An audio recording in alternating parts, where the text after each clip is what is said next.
आपने बार बार 2021 की बात की कि जब दहशतगर्दों को यहाँ पे लाया गया, बसाया गया, जो भी पॉलिसी थी, वो पॉलिसी ज़ाहिर है कि सिर्फ पॉलिटिकल लीडरशिप ने नहीं बनाई थी, उसमें मिलिट्री लीडरशिप भी बराबर की शरीक थी। तो अगर आप उनको स्पेयर करके सिर्फ पॉलिटिकल लीडरशिप के ऊपर बर्डन डालेंगे तो मेरा ख्याल है इसको एक सिलेक्टिव जस्टिस कहा जाएगा, अनफॉर्चुनेटली।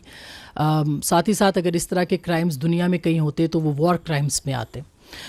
उसका कब तक बाकी सबका कब एहतसाब किया जाएगा, ये एक अहम सवाल है। और साथ ही एक और मुख्तसर सी बात कि एक सूबे के चीफ एग्जीक्यूटिव हैं, वो कहते हैं बार बार कि ऑपरेशन नहीं होने देंगे, और आप कहते हैं कि ज़ाहिर एक डिफरेंस ऑफ ओपिनियन है, वहाँ पे एक विल पावर है, पॉलिटिकल विल वहाँ मौजूद नहीं है।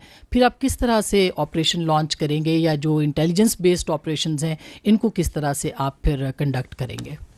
अच्छा, पहले मैं दूसरे सवाल का जवाब दे देता हूँ। अब वो तो कह रहे हैं कि ऑपरेशन नहीं होने, आज कह रहे हैं, वो तो पता नहीं कब से कह रहे हैं। वो कहते हैं हमारा लीडर कह रहा है, ऑपरेशन हो रहे हैं ना, एज ऑफ टुडे भी हो रहे हैं।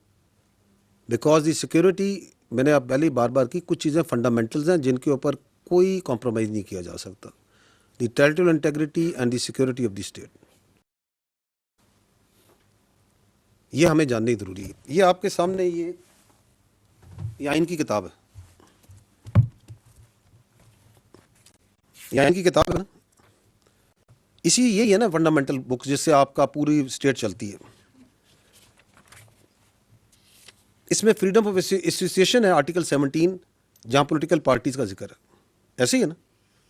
उसमें भी लिखा है, every citizen not being in the service of Pakistan shall have the right to form be a member of a political party subject to any reasonable restriction imposed by law in the interest of the sovereignty और integrity of Pakistan.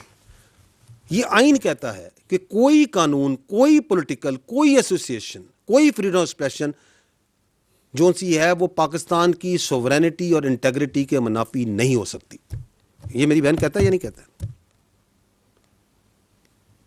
हमने जो oath ली है इस मुल्क की sovereignty integrity की, ली है या नहीं ली है?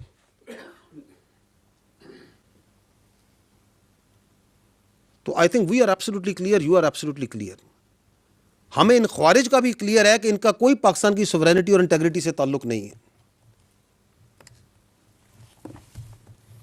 और वो जो कहते हैं कि होने नहीं देंगे, तो क्या उनकी शख्सियत, क्या उनके कलमात इस मुल्क की सालमियत से बढ़ के हो चुके हैं?